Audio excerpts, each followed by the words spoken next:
This is the Unlock Your Inner Creator series, and I'm your host, Noilyn Mendoza. My intention with this series is to spark conversations with passionate changemakers and creatives that bravely dared to dream of new ways and took massive action. Despite the chaos that's happening around us, a radical and liberated future, a new earth can be realized and is possible if we choose to take brave steps. So I invite you to explore with me what that can look like. Welcome, everybody. We are at the final episode 6 of this season. We are also coming to a close to this year. I can't believe how fast time has flown by. We are full on holiday mode right now.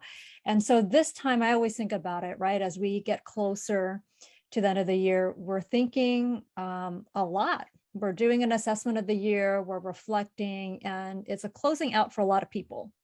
We're shutting down our offices pretty soon, and just a lot of closing out in general, I think, in our lives, and particularly in this very, very interesting and extraordinary time that we're in. There's a lot of things that we have been seeing that have been coming to completion. So with that in mind, I think it's only fitting that this particular season of the Unlock Your Creator series is really focusing on processing endings and beginnings.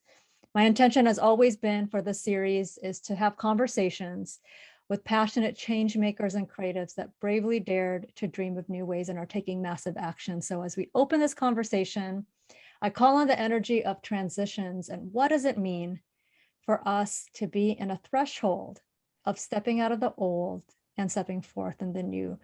The new year is upon us pretty soon. I invite you to explore with me what that can look like. And so I'm so thrilled to have a dear and longtime friend who is super amazing and incredible. And I'm thrilled to have her here today. Marivel Ziacita believes in creating a supportive and adaptive environment for the aging population and families with special needs. Whether that safe environment is created through personalized planning or advocating for those in a court of law, Marivel's motivation is driven by her compassion to educate and prepare her clients for each phase of their life. Since her appointment in 2002, Marivel has demonstrated a devotion to her clients, first by becoming a senior advocacy specialist while working for a reputable estate planning firm, where she prepared hundreds of estate planning portfolios all across Southern California. And then in 2009, after coming into a boutique firm, she cultivated and expanded her own estate planning practice and gained an extensive probate court presence. She is a well-recognized figure by her colleagues and judicial officers who have come to know her as an attorney who is humbled by her desire to grow, learn, and serve. A continued call to action brought Marivel to seek her growing role as a court-appointed counsel and a guardian ad litem in conservatorship matters in San Bernardino Superior Court. Woo, what a mouthful. Okay. Representing individuals diagnosed with cognitive disabilities. I also want to let you all know, because it's not in her bio, she is the founder and the head of an all-female law office. Come on now. All right. So she is boss lady extraordinaire. So welcome to the incredible Marivel. Thank you for being here. Thank you so much, Noi, for having me. Is there anything else that you'd like to share with us? No, it's so hard for me sometimes to actually hear all of that, quite frankly. How awesome you are. Well, I'm so thrilled. And I've been really looking forward to this conversation for many reasons. But before we dig into, deeper questions, I did want to ask you have such an amazing and extensive background. And I have got to know that you were influenced by probably some really amazing people. So who do you want to call on today? Who has been most impactful in your life, Marivel? I want to call on my grandmother, Salud Madamba, who actually came to the United States on a scholarship in a time when, women, minority women weren't here on scholarships. At UCLA is where she went, obtained her PhD, went back to the Philippines, taught professors over there, and then came back to the United States and brought the entire family with her.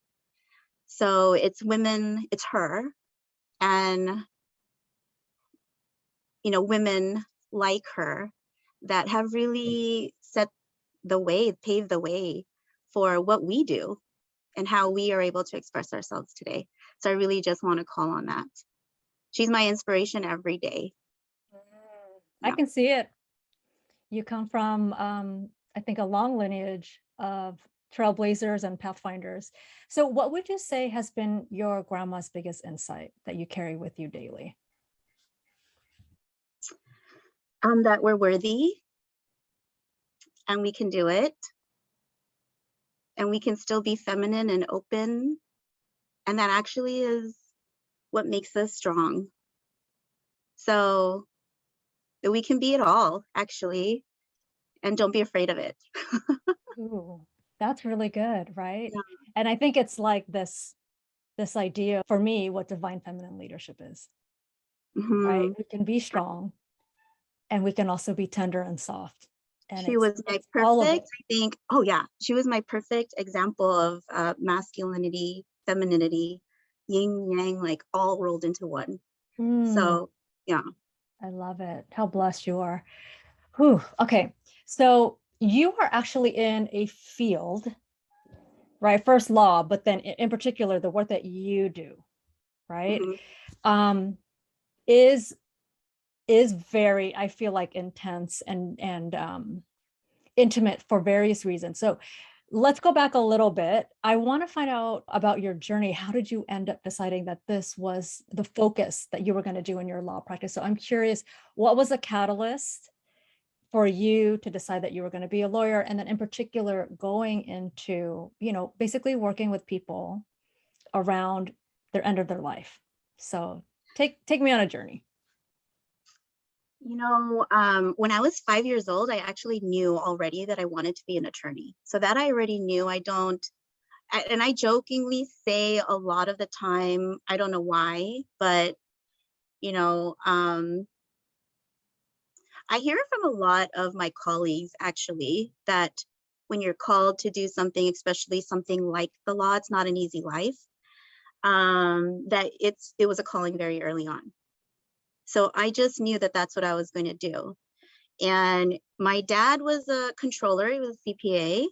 My mom was in banking. My grandmother was in education. I just was always around death and taxes, and it was just one of those things. And I actually saw, as a first generation Filipino here, that a lot of our or a lot of people leave their land and to make a better life for themselves, but they're not really thinking intergenerationally what that means, right?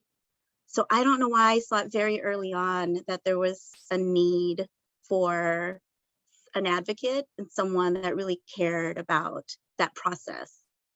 So that's really how it started for me. The one thing that I really honed in on when you said it was, you know, especially as first generation,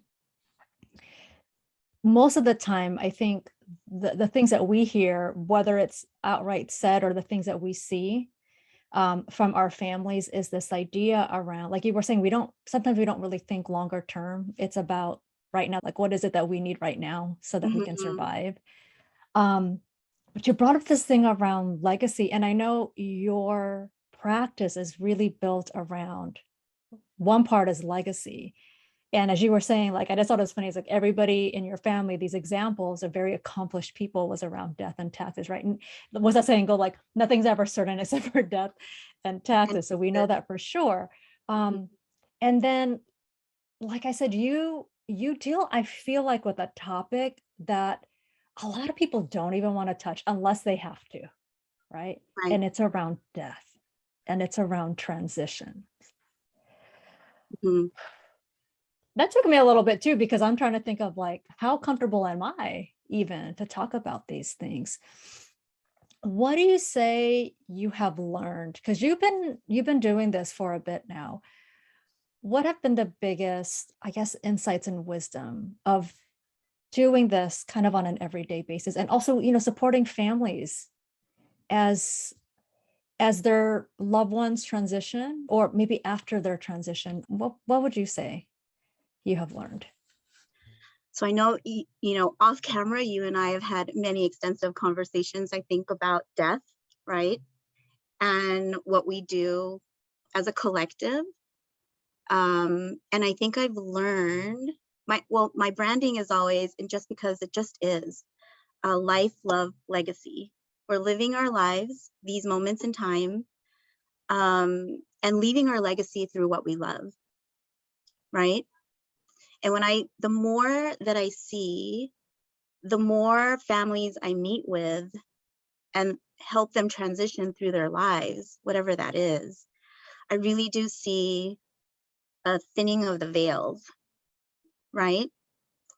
That if we can really grasp that we are here in these moments, and as a collective, we are eternal beings as one, then that veil really is so thin. Why would we be afraid of it? To speak of it, to live it, to be open to life, love, and really it's a collective legacy.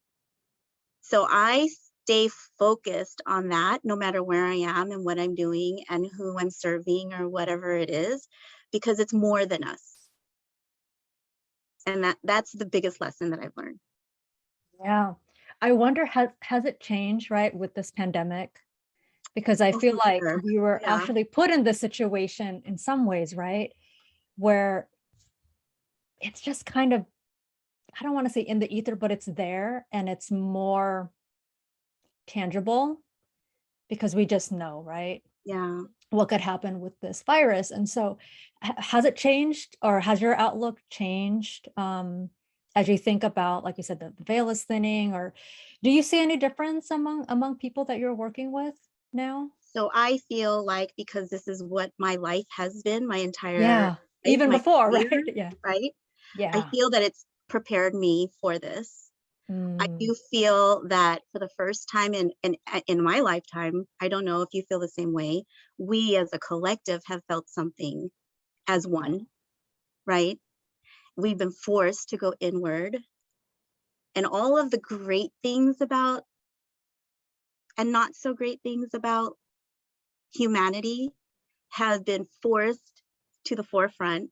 mm, And really, I feel like not just me, but people, advocates in general, have now been forced to really take a stance as to how we're going to move forward together.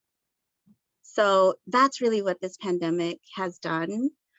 And also, people are just more aware of, I mean, we've had to talk about it. We can't hide from it any longer, of our mortality and what that means for the generations to come, and how do we want to set the tone for that? You know, those are the types of conversations we're having now. So, and I think it's quite amazing. yeah, it actually really is, right? And you're hearing it across the board, not just people who are at the end of their life, whatever age they are, right? I feel like people are getting a little bit more comfortable about talking about, what does transition look like? What does grief look like? And I Right. think that was one of the lessons for me, is oftentimes I think when we think about mourning and grief, we're looking at it from the lens of the passing of a loved one.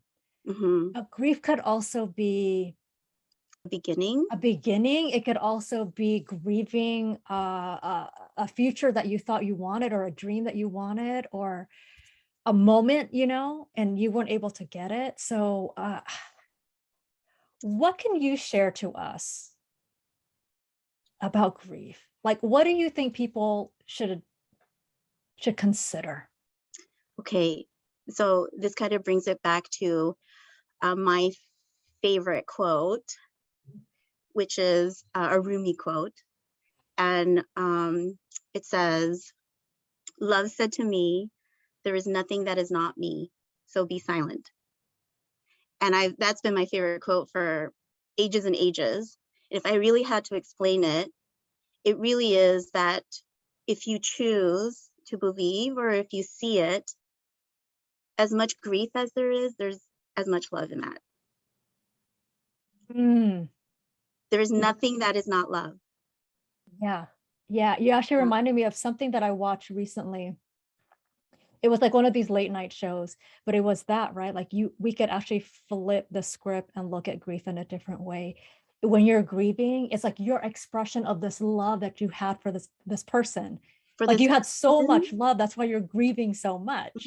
for It the is love. world, for whatever it is, right? Yeah. Yeah, absolutely. Yeah. The other thing that you made me go, aha, right? Mhm. So, I mean, like I lead meditations.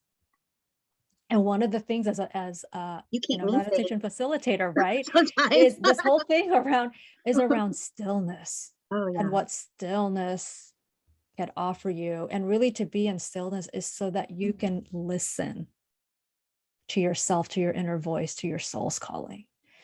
Mhm. But I think also that's another thing that people are really uncomfortable with is like stillness. 'Cause you're forced to sit with yourself. Right. Right. Right. But I always am really starting to see, and maybe it was more so because of the pandemic and this collective experience and such, that in those still moments really is when I really am starting, if I go deep enough inside me, I really start to realize, it all goes back to our eternal beings and just being part of the cosmos, the universe, each other. How quite amazing is that? It makes me cry sometimes Mm-hmm. Mm-hmm. because if you really truly recognize yourself as that, then stillness is like I said, all of it's the same Yeah. in all its forms. And just remembering that we are one, Yeah, right? yeah. Yeah, and that we are all in relation to each other. Mm. So I'm sure that when you started law school, that you had no idea that it was going to be like this, right? Like I'm running my own law firm, all Right. female staff. Come on now. That's incredible. What is one thing you wish you knew before you began this incredible journey, if anything? What is one thing that I wish I knew? Um, I very honestly, quite frankly, what I started with in my in opening and talking about my grandmother and what she taught me, if I knew that I was worthy of it the entire time, I would have saved myself a lot of heartache, worry about the future and expectations and such, right? Um, we're so hard on ourselves. Yeah. And, when we're little kids and we're babies and kids, and then we start experiencing grief and hurt, disappointments, things like that, trying to study or whatever it is in that process that you're going through life, right? It breaks you down sometimes. You forget. So, yeah, Yeah. if I had known that all along and not have identified myself with those, dips or whatnot, that's not me. That's just those moments. We can go right through those and do whatever it is we want to do or what we're called to do and be fine with it.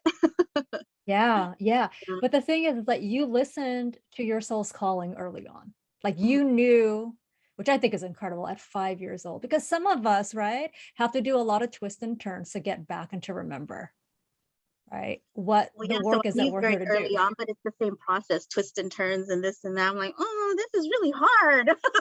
Yeah, So maybe I could yeah, do this, or maybe, can I really do this, or whatever it is that life throws at you. But yeah, I think if you remember that calling, um, yeah.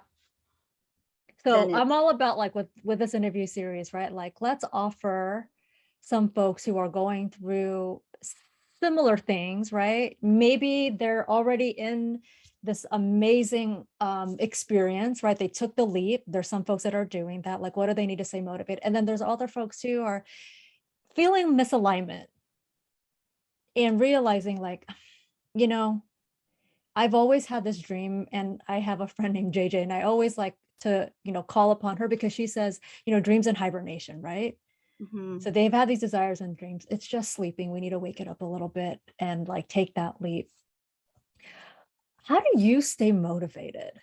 What do you need to remember? Because you've been talking about sometimes we forget, right? How do you remember so that you can keep going? How do I remember? I try to stay connected. So whether that's to myself, whether that's to my people, whether that's, whatever it is, to just stay connected in those moments.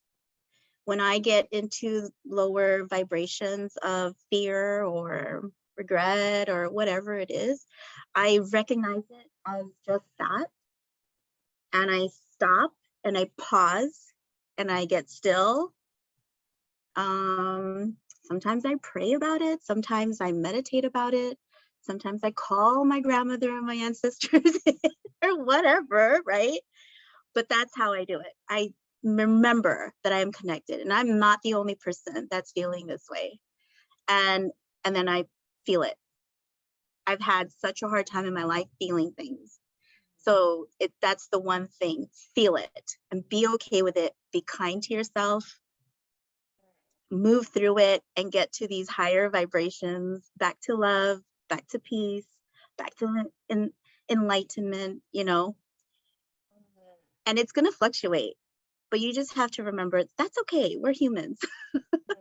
Even though we are eternal beings, we are in these bodies and we're humans and we're going to go back down to fear, whatever it is. But don't kick yourself about it. Just say, well, here I am. I'm going to have to feel this and deal with it. And then we're going to be okay. We're going to be back over here. And I have things to do. So let's just go ahead and do that process. And let's not, what my mom always says, like, don't go gallivanting around. Get back on track. I love it. I love it. But it's, yeah, I mean, the only way through it is through it. Mm-hmm. Right. Yeah. And feel all the feelings. One thing that I learned. We beat ourselves up about it, right? Yeah. Why? Like, let's stop doing that and see how that goes. No, absolutely. And it's just what feelings are data. Yeah. It's just bringing our awareness to something that might need just some more attention. Mm-hmm. I think I'm going to take note of that too. So you used to work, at a different law firm. Hmm. What gave you the audacity to be like, I'll break out on my own, start my own business? I actually worked for a couple of different law firms, and they were in the estate department, but in the bigger context of the law firms, they were civil litigation firms, corporate firms, medium to small size, just a couple of them. But my dad got sick. My uncle got sick, who had no family, so I became his power of attorney. And then, I think as females, we're natural caregivers, right? So I had to take a step back, deal with that.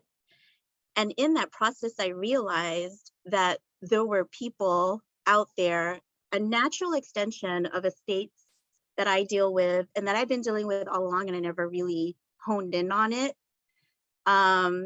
They needed an advocate and they needed someone to care. And I have the skill set to do that. So I think everything along the way has kind of pushed me in this direction to go do that.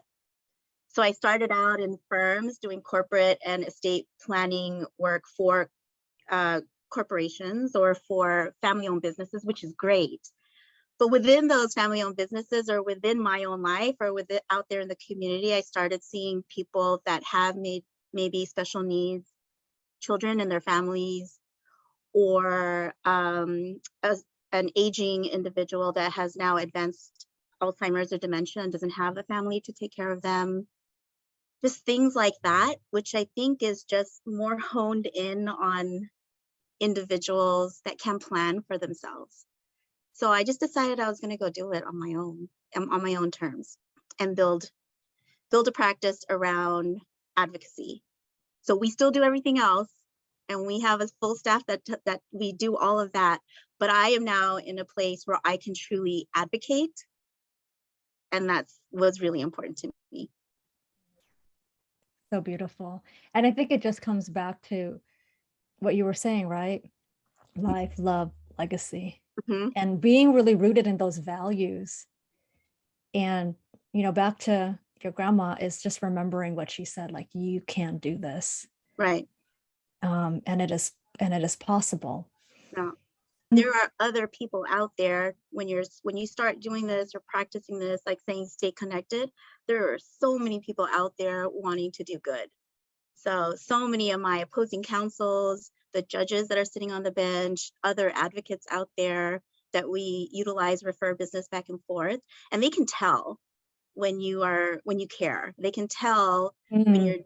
you're, and then you start building a reputation out there for that. So, and you know who to trust out there for these individuals really that no one else, they sometimes they don't even have literally a voice. So, you know, you're their voice. Yeah. And what an incredible honor and privilege to be that voice, if you can see it from that way, right? As an advocate. Yeah. Ooh. You said something, you brought it up a few times, so I wanted to come back to it. It's around connections Mhm. and around relationship. And I do feel like that's one of the reasons why your firm is so successful.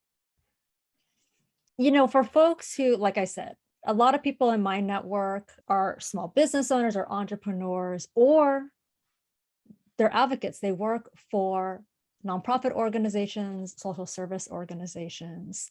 I do feel like one thing that I have seen is the power of your relationships and connections. It's so much deeper than I think people think about, and to move beyond the transactional. So I thought it was interesting that you were saying even the opposing counsel, you have good relationships with them, and it matters. I'm trying to think of a question because I feel like this is something that I want to dig into Well, I because can not step. everybody has that approach. Yeah. So, I wasn't always like this. Mhm. And like I said, I've had those moments and dark times in life where I went in and shut down. It's just what we do. But I think if you realize the more open and vulnerable you are with people, we could talk about authenticity, right? That really they start showing you their true selves as well. Mhm.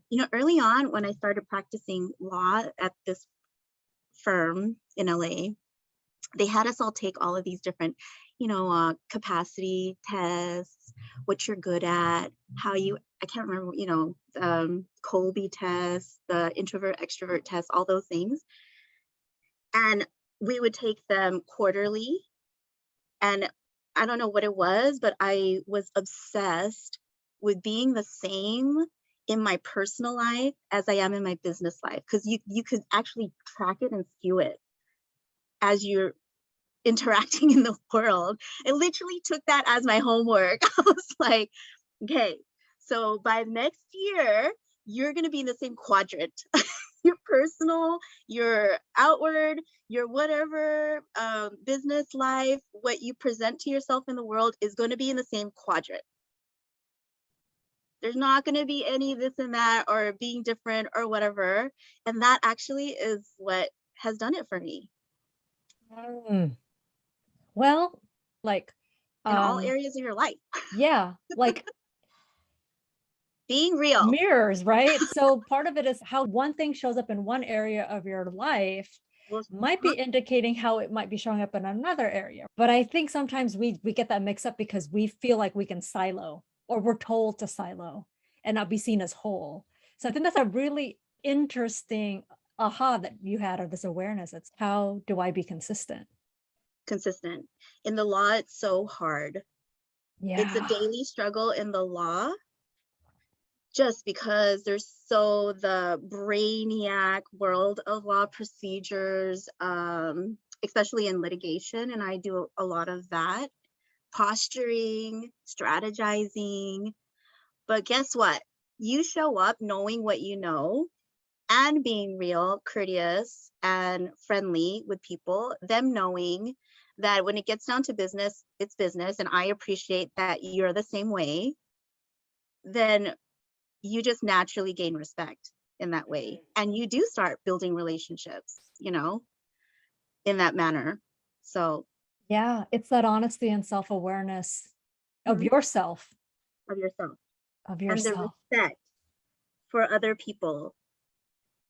Yeah. There are a ton of attorneys out there like that. We just don't, you know, oh, like that saying is real recognizes real. So, Mm. right? Yeah, it's true, Mm-hmm. right? Like attracts like, so Right? real recognizes real. Yeah. Mm. And there are a ton of them out there, which I so appreciate, especially in what we do, because a lot of litigation really truly is business transactions, but our litigation or what we're doing, these are relationships. These are people that have passed.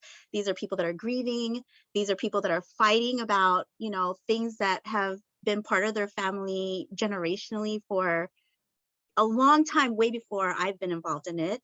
And I know a ton of attorneys that practice in the same area that absolutely believe, let's try to put them in best case scenario, because when we're gone, they're going to still deal with each other.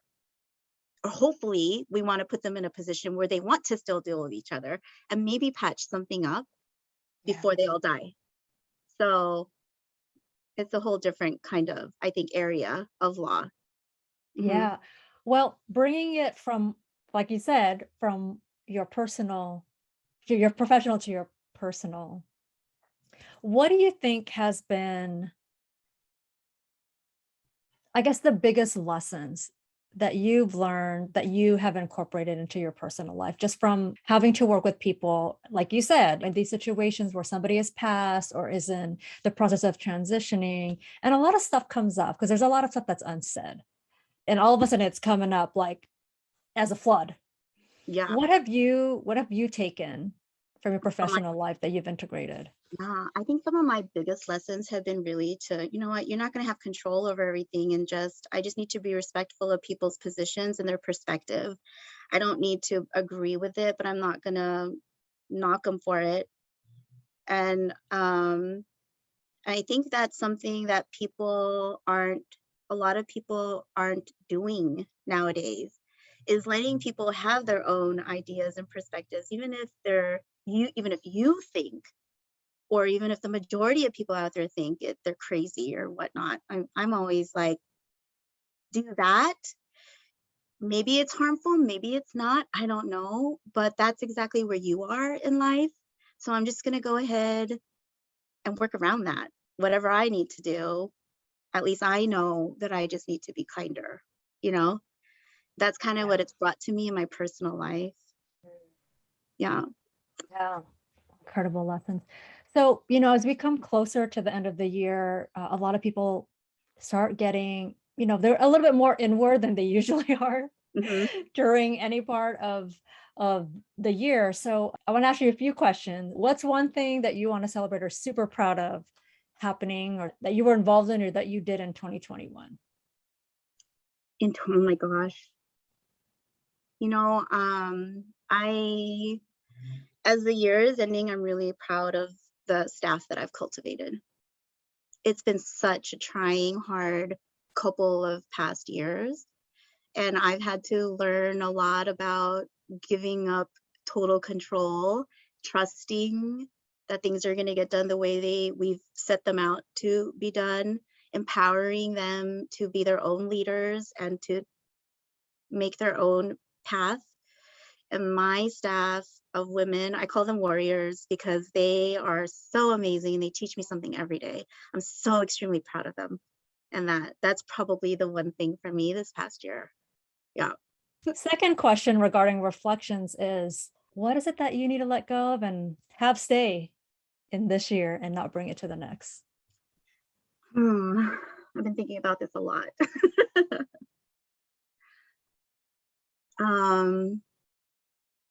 I just need to be at peace, I think, with,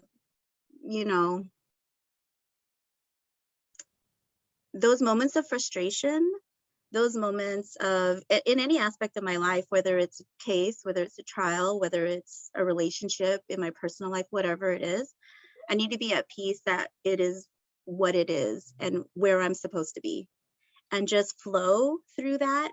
When you're a business owner, an attorney, a lot of the times it's control of those spaces and situations and command of the room almost, in a lot of those times. And I need to just be at peace with just letting things be. That's how I want to end the year, actually. Yeah, letting Yeah. things be. Yeah. Mm-hmm. I think a lot of people can resonate with that. Oh, yeah. Absolutely. Right. Oh my gosh. Right. Yeah. Let's hope for just a smooth end to the year. Well, on that note, I mean, we are going into New Year. It's on the horizon. We're almost there. So what are you I looking know. forward to in 2022? 2022, I'm actually looking forward to carving out some me time. Yeah, I think we've talked about before, rest. That's what I want to piece and close out the new year with that. And then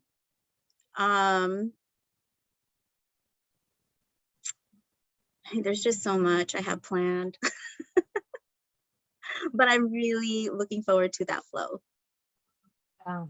Flow and rest. I mean, that's perfect, right? As we go into winter. Yep. If the animals hibernate, if the plants also just like calm down a little bit, We and can too. we should do that too, right? If we're all Yes. connected, let's go with Right. the flow of nature.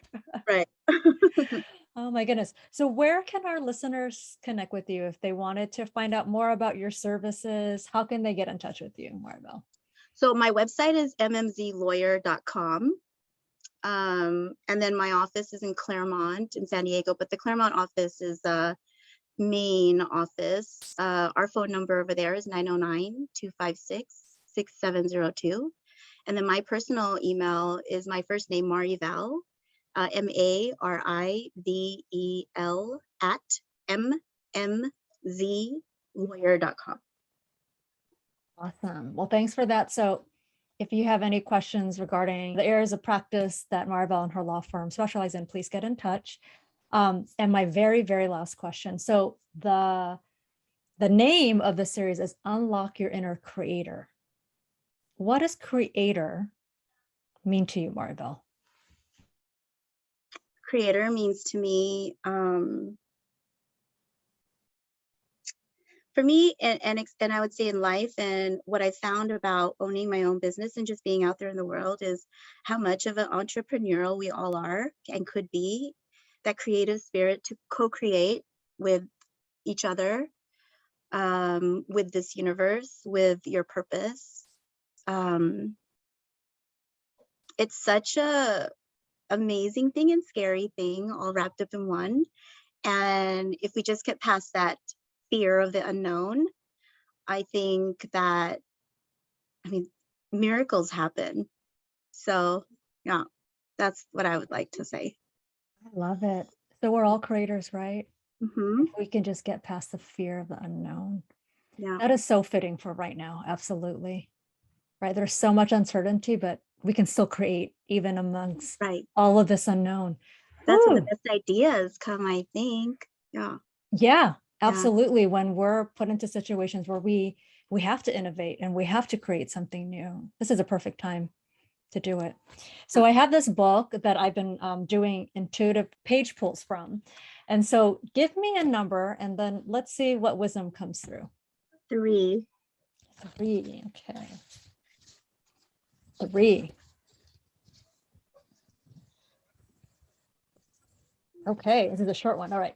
So it starts with every moment of one's existence, one is growing into more or retreating into less.